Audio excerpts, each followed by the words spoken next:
Hello everyone. So children, today we will continue this chapter and this is chapter number 3, fiber to fabric. Okay, and we had done till page number 19. Now today we will start from the topic some plants fiber. So children, in previous video, first of all we will discuss what we had already discussed. Okay, so I told you that we get fabric. Okay, we get fabric from yarn. Okay, and we get yarn from fiber. Okay, we get yarn from fiber. Okay, fibre से हमें क्या मिलता है? yarn, and yarn से we'll get fabric. Clear? So some fabrics we get from plants, some we get from animals. Okay, so those fabric which we get from plant are known as natural fiber. Okay, and sorry, fibers. And the fiber which we get from chemicals, they are known as synthetic fiber.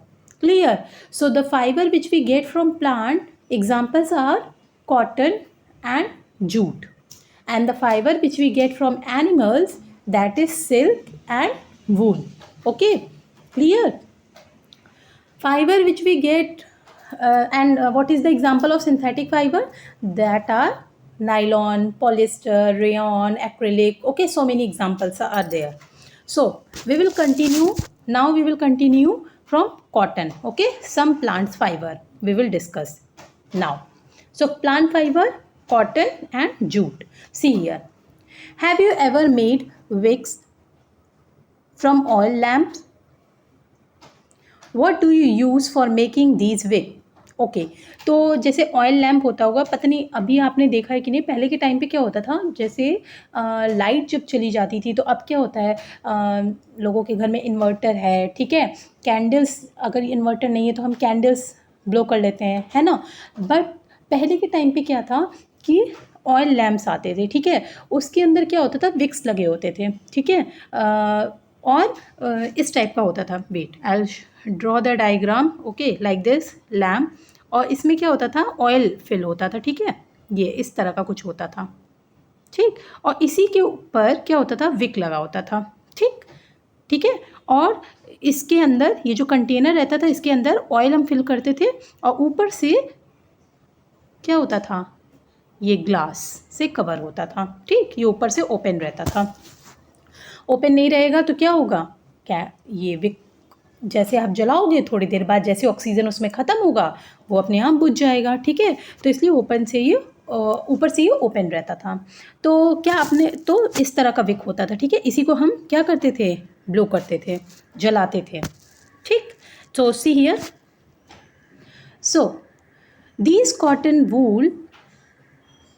these cotton wool is also used for filling mattresses, quilt and pillow. So जो Wick होती थी, मतलब ये यहाँ क्यों पूछा गया कि विक, क्योंकि जो ये विक होती थी वो किससे बनी होती थी, कॉटन फाइबर से, ठीक है, कॉटन यार्न से, बहुत सारे कॉटन यार्न्स को जोड़ करके बनाया जाता था, ठीक है. अब नेक्स्ट लाइन देखो, this cotton wool is also use for making mattresses, quilt and pillow, ठीक है.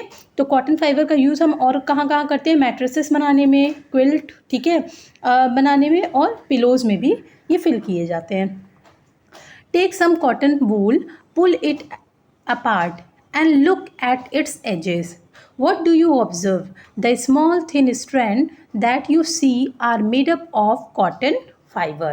ठीक है, क्या करना है आपको, you take some cotton wool in your hand, okay, and pull it, ठीक है, उसको क्या करोगे, पुल करो, एक दूसरे से खींचो दोनों हाथ में लेके, ठीक है, और उसकी एजेस को ऑब्जर्व करो. क्या आप देखोगे कि छोटे छोटे स्ट्रैंड, थिन स्ट्रैंड उसमें होंगे, ठीक है, उसी को हम कहते हैं कॉटन फाइबर, ठीक. Where does this cotton wool come from? It is drawn in the field. Cotton plants are usually grown at place having black soil and warm climate. Can you name some state of our country where cotton is grown? So see here children, this is the field of cotton. Okay, cotton plant. ठीक है, और इसमें cotton सी और इसमें seeds भी होती है, तो सीड को सेपरेट करते हैं, that we will discuss later. Seed को सेपरेट करते हैं और फिर हमें क्या मिलता है, प्रॉपर कॉटन मिलता है, जिसको हम यूज़ करके डिफरेंट थिंग्स बनाते हैं, like cotton clothes, quilt, okay. But that we will discuss later. See here. तो ये हमें कहाँ से मिलते हैं cotton? From cotton plant. Cotton plant usually grown at a place having black soil. तो कॉटन प्लांट कहाँ ग्रो किए जाते हैं? जहाँ पे ब्लैक सॉइल हो और क्लाइमेट कैसा हो? वार्म, गर्म. ठीक है. Can you name some state? Can you name some state of our country where cotton is grown? The fruit of cotton plant, cotton ball, are about the size of lemon. ठीक है. अब देखो इसमें क्या दिया है कि कुछ स्टेट्स के नाम पूछा है जहाँ पे कॉटन ग्रो होते हैं. और अभी नेक्स्ट टॉपिक क्या है? The fruits of cotton plant. ठीक है. जो फ्रूट होते हैं कॉटन प्लांट के उसे क्या कहते हैं? कॉटन बॉल कहते हैं. ठीक है. Are about the size of, और वो किस तरह के साइज का होता है? लगभग लेमन के साइज का. After maturing the ball burst open and the seed covered with cotton fibre can be seen. तो क्या होता है? जो कॉटन बॉल होती है हमारी, ठीक है, जो कॉटन का फ्रूट होता है वो कॉटन बॉल, वो क्या होता है? लगभग लेमन के साइज़ का होता है. और जब वो मैच्योर हो जाता है, ठीक है, मैच्योर हो जाता है तो वो बर्स्ट हो जाती है. जो सीड होती है ना वो बर्स्ट हो जाती है. और जब वो बर्स्ट होगी मीन्स खुल जाती है. ठीक है. ओपन हो जाएगी तो आप उसमें छोटे छोटे क्या देख सकते हो? कॉटन के फाइबर्स के साथ आप उसमें देख सकते हो सीड्स. ठीक है. Have you ever seen cotton field that is ready for picking?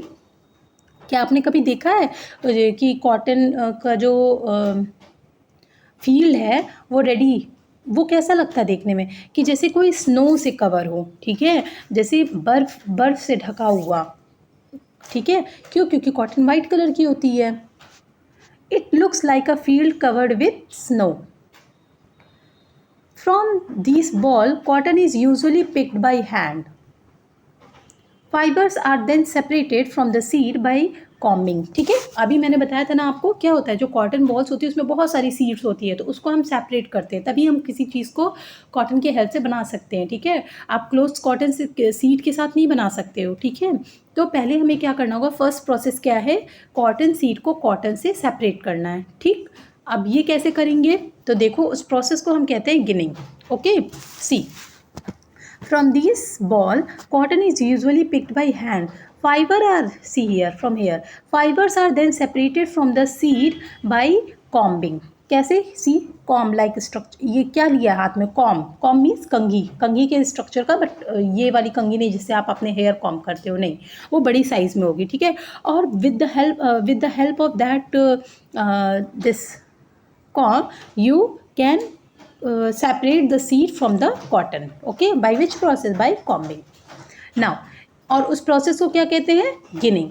ठीक है. अगर आपसे कोई पूछेगा what is ginning, then you will say that the process of separating seed from the cotton fiber. Clear? Ginning was traditionally done by hand. Okay. Traditional means in ancient time it is done by hand. These days machines are available. Machines are also use for ginning. ठीक है. तो पहले के time पे जैसे क्या था, हर means नई नई टेक्नोलॉजी अब डेवलप हो रही है तो हमें बहुत सारी मशीन्स जो हेल्प कर रही है, हमारे वर्कलोड को कम कर रही है. ठीक है. मीन्स जैसे पहले किसी भी चीज़ को करने में क्या होता था कि मतलब फिज़िकली हमको बहुत एफर्ट लगाना पड़ता था. ठीक है. कोई भी काम मतलब बहुत आसानी से नहीं होता था. बट अब क्या है, जो मशीन्स आ गई हैं तो उसकी हेल्प से वर्क बहुत ईजी हो गया है. ठीक. और उसमें टाइम भी कम लग रहा है. Now see here. Next, jute. Jute also, I told you, jute also we get from plant. See. Jute fiber is obtained from stem of jute plant. ठीक है. तो अभी अगर मैं एक क्वेश्चन आपसे पूछूं कि from which part of cotton we get from which part of cotton plant we get cotton, then you will say from fruit. ठीक है. यहाँ पे लाइन है the fruit of cotton plant. ठीक है. हमें किस पार्ट के कॉटन प्लांट के किस पार्ट से हमें कॉटन मिलता है, कॉटन फाइबर मिलता है? तो आप कहोगे फ्रूट से, फ्रूट. ठीक है. बट अगर मैं आपसे पूछूं कि from which part of jute we get, sorry, from which part of plant we get jute, then you will say from the stem of jute plant. ठीक है. जूट प्लांट के स्टेम से हमें क्या मिलता है? Jute fibre. It is cultivated during rainy season. ठीक. अब देखो कॉटन प्लांट किस क्लाइमेट में ग्रो करता है? वार्म क्लाइमेट में और ब्लैक सॉइल में. ठीक. अब देखो जूट प्लांट क्या है, किस सीज़न में हम कल्टीवेट करते हैं? देखो rainy season. In India jute mainly grow in West Bengal, states are given West Bengal, Bihar and Assam. ठीक है, तो इंडिया में जूट हमें किस एरिया में ग्रो होते हैं, देखो उसके अकॉर्डिंग हमें क्या क्लाइमेट चाहिए, सॉइल चाहिए, ठीक है, टेम्परेचर वहाँ का प्रॉपर, जिस भी प्लांट, हर प्लांट एक टाइप के टेम्परेचर में, एक टाइप की सॉइल में नहीं ग्रो करते। जैसे कॉटन को ग्रो करने के लिए ब्लैक सॉइल चाहिए, वार्म क्लाइमेट चाहिए, ठीक है। तो according to climatic condition plants grow in different places, okay, different area. तो जूट कहाँ कहाँ ग्रो करता है, वेस्ट बंगाल में, बिहार में और आसाम में in India. Now the jute plant is normally harvested when it is at flowering stage. ठीक है, हार्वेस्ट मीन्स कब इसको मीन्स कटाई जिस नहीं करते हैं कि जैसे कॉटन बॉल, जब कॉटन बर्स्ट किया तो उसके बाद आप कॉटन जब प्रॉपर मैच्योर हुआ तो ब्रस्ट हुआ, और उसके बाद से उसमें से क्या हुआ, cotton with seed come out. Okay, so in the same way when you are going to harvest jute, अब जूट को कब हार्वेस्ट करोगे, कब उसको अपने यूज़ के लिए निकालोगे, जब वो फ्लावरिंग स्टेज में होगा। ठीक है, the stem of harvested plant are immerse in water for a few days. क्या करना है, स्टेम ऑफ हार्वेस्टेड मीन्स पहले आप हार्वेस्ट कर लोगे, उसको काट लोगे, उसके बाद, ठीक है, एक सेकेंड,